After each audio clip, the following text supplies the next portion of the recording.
Hello, welcome. You are listening to Dr. Sushma Singh. Today in Unit 28 Globalization, let us start our lecture with topic features of globalization. Not only is globalization difficult to capture conceptually, but it is also a complex phenomena which touches many aspects of society. Although globalization is associated within big systems such as the world financial market, production and trade and telecommunications, the effects of globalization are felt equally strongly in the private realm. Let us see if we can capture some of the important characteristics which highlight the important features of globalization and also touch many aspects of our everyday life. The first point is information and communication technologies.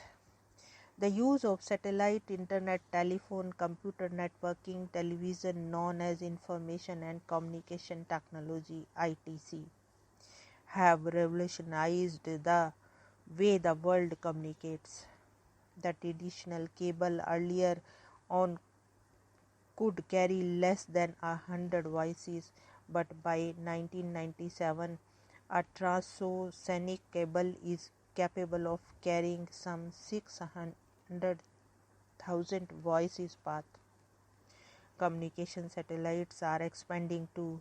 Today there are 200 satellites in place, facilitate transfer of information around the globe. The internet has emerged as the fastest growing communication tool. Some 140 million people worldwide were using the internet in 1998, and more than 700 million are projected to be using the internet by 2001. You can see this proliferation in our own country by the number of cyber cafes, computers, not only in big cities but also in small towns. Though we lag behind some of the more developed countries, ITC is a dominant force in the global system with ramifications in all other spheres of human existence. The expansion of ITC has brought about a time-space compression. You could be chatting online through the internet with your friend or family members who is thousands of miles away and feel that you share your everyday travel much more than a person who is closer home like your neighbor. You could be working in India for a company that is located in the US through telecommunication technologies.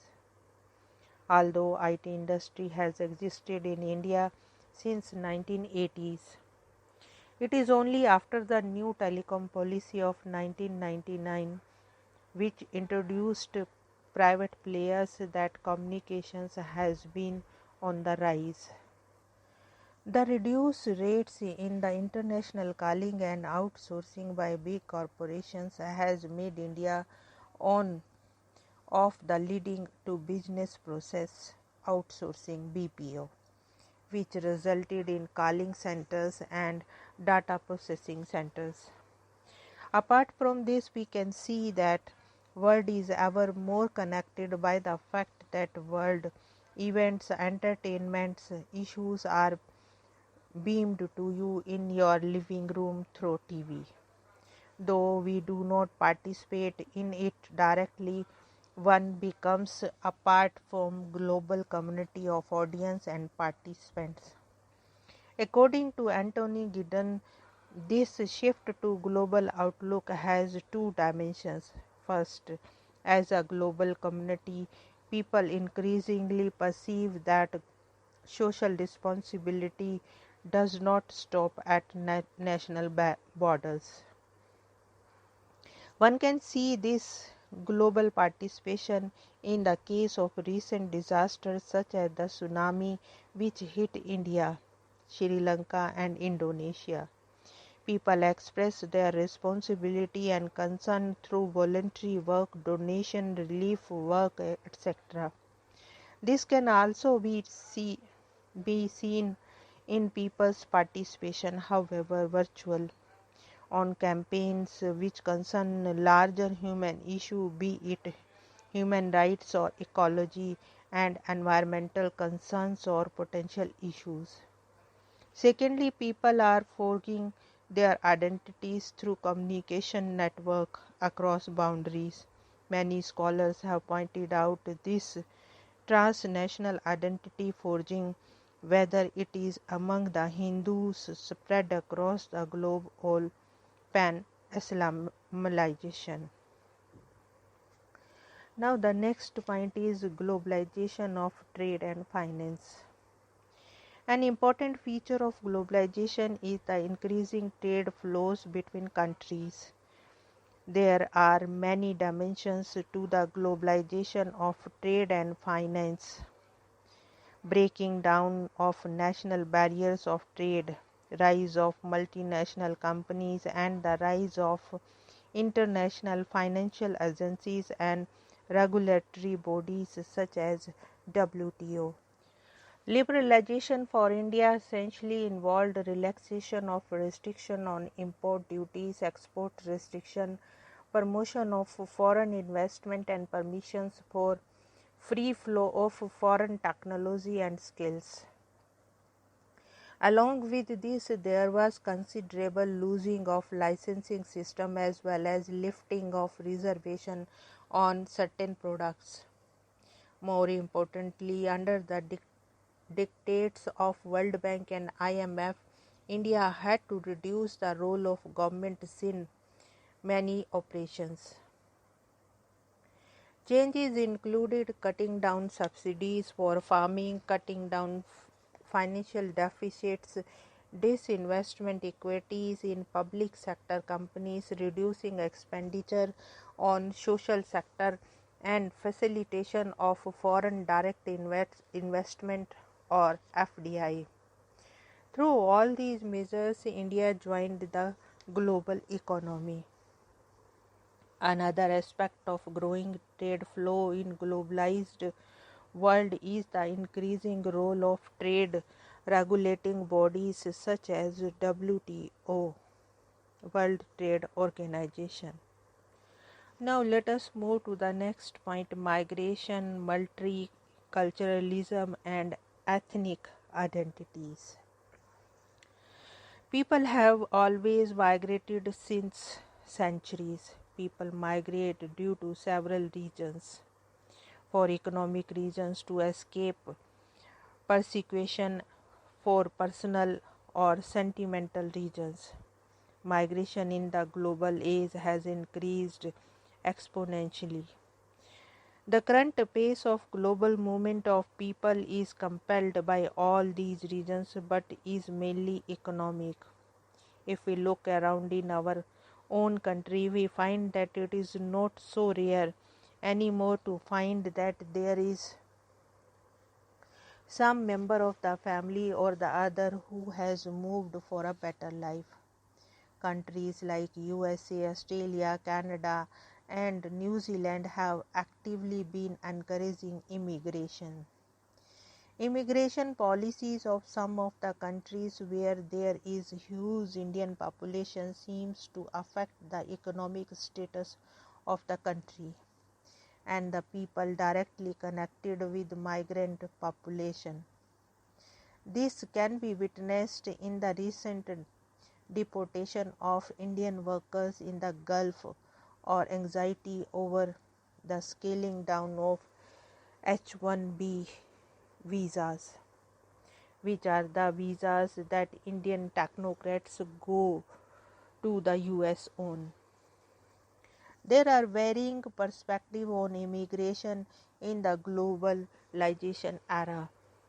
The liberals, especially MNCs, advocate liberalization of immigration laws and policies.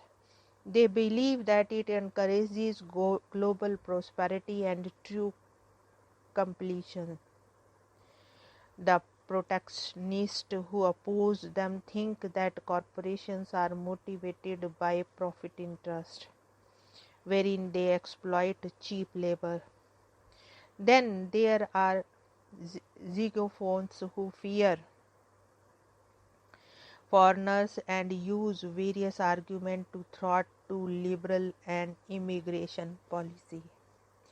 The November 2005 riots in France have led some to conclude that although reasonable immigration numbers are welcome in most societies, large numbers can cause immigrants to form closed ethnic neighborhoods that lead to social confrontation and secularism.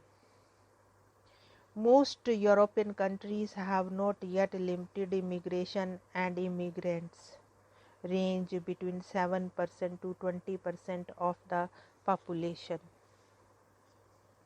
There is a mass movement of people across the globe with preferred destination of Western European countries, US and Australia by the poorer third world inhabitants.